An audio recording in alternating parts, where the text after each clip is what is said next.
젊은 날 김준엽은 독립군이 되겠다는 다짐과 함께 충칭 임시정부까지 수천리의 장정을 단행했다.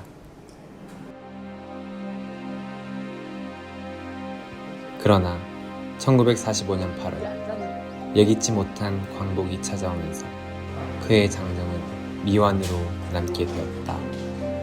김준엽의 심정은 어떠하였을까? 장정을 완수하지 못했다는 허탈감과 죄책감. 이때 역사해진 마음의 빚은 김준엽으로 하여금 다시금 그를 머나먼 장정길 위에 서게 하였다. 우리는 오늘날 그의 흔적이 남은 곳들을 따라 걸어보며 김준엽의 장정을 다시 떠올려 보기로 했다.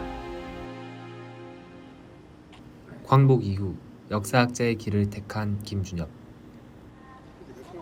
고려대학교 교수로 부임한 그는 1957년 아세안 문제 연구소의 창설을 주도한다. 김준엽은 왜 그렇게 아시아 문제를 연구하기 위해 노력했던 것일까? 균형 감각에 있다고 봐요. 1, 2차 세계대전까지의 역사가 지나치게 유럽 혹은 서구 중심으로 돌아가고 있었거든요. 이 균형감을 맞추기 위해서 필요한 중요한 용어 혹은 개념, 지역이 바로 아시아였다고 생각이 들어요.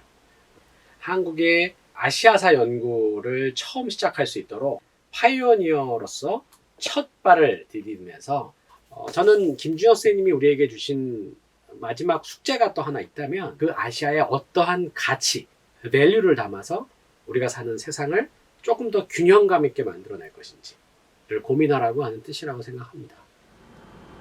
1982년 김준엽은 고려대학교의 제9대 총장에 취임한다.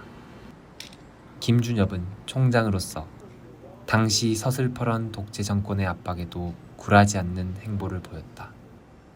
80년대 교내 학생 시위가 치열하게 전개되던 상황에서 학생제군들 다치지 마라 라고 이야기하며 고려대 제자들이 한 사람이라도 다치지 않도록 최선을 다했고 정부 당국의 제적, 정학 요구도 단호히 거부하였다. 자신들의 요구를 관철시키지 못한 것에 분노한 정권은 김준엽을 총장에서 퇴진시키기 위해 수단과 방법을 가리지 않았다. 그러나 김준엽은 자리에 연연하지 않고 과감하게 사퇴서를 제출했다. 그럼에도 김준엽은 굴하지 않고 자신이 가야 할 길을 계속해서 걸어나갔다. 수차례의 벼슬 유혹에도 굴하지 않고 학자의 길을 택한 것은 대한민국이라는 나라를 위해 자신이 어떠한 역할을 맡아야 할지 그 소신이 확고했기 때문이다. 그에게 남은 마지막 장정의 관문은 바로 마지막 독립군으로서 미완으로 남은 대한민국 임시정부를 다시 역사로 계승시키는 일이었다. 그는 1987년 제9차 개헌 과정에서 대한민국 임시정부의 법통을 계승할 것을 제안하였고 1993년 5월 첸치천 중국 외교부장의 방한 당시 중국에 있는 임시정부 요인들의 유해를 다시 한국으로 모셔올 수 있도록 노력하였다. 그렇게 그해 8월 안태국, 신규식, 김인전, 노백민, 박은식의 유해가 한국으로 봉환되어 국립서울현충원에 안장되었다. 못다한 임시정부의 소명을 계승하고 동지들을 조국과 가족의 곁으로 돌아올 수 있도록 하는 것. 그것이 그의 기나긴 장정의 마지막 소임이 아니었을까.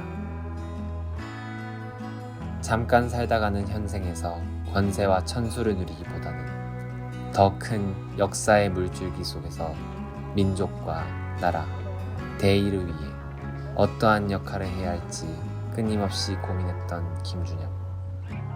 김준엽이 멈춰선 장정길 위, 이제는 그 자리에서 우리가 다시 장정을 이어받아 머나먼 길을 걸어가야 할 시점이다.